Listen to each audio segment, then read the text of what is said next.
मैं नवाल से ये फोन वाली बात करने के लिए अभी जा रहा हूँ बस।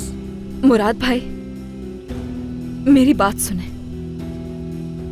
जाकर अपना बयान बदल दें। नवाल आपकी बेटी है और मैं नहीं चाहती कि मेरी वजह से आप दोनों के बीच कोई इख्तिलाफ हो। अच्छा देखो, ये दाऊद अल-अदाक के तुम्हारे बाप होने वाली बात जरा अपने तक ही रखना, किसी को कहना नहीं।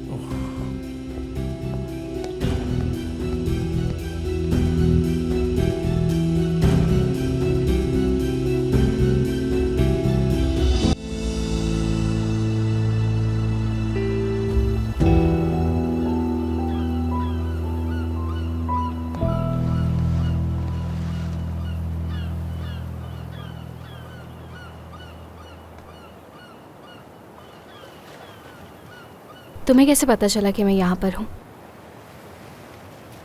हुमैरा आपा को कॉल की। उन्होंने मुझे बताया कि तुम्हारी अपने बाबा से किसी बात पर बहस हुई और तुम कुछ वक्त अकेला गुजारना चाहती हो। मुझे लगा कि तुम घर से ज़्यादा दूर नहीं गई होगी, तो इसलिए मैं यहाँ आ गया। लेकिन ये जगह भी काफ़ी दूर है।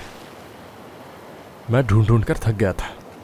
फिर मैंने दूर से तुम्हारे खूबसूरत बाल हवा में लहराते हुए देखे, तो मुझे लगा कि ये नवाल ही हो सकती है। और तुम ही थी जब मैंने यहाँ आकर देखा था।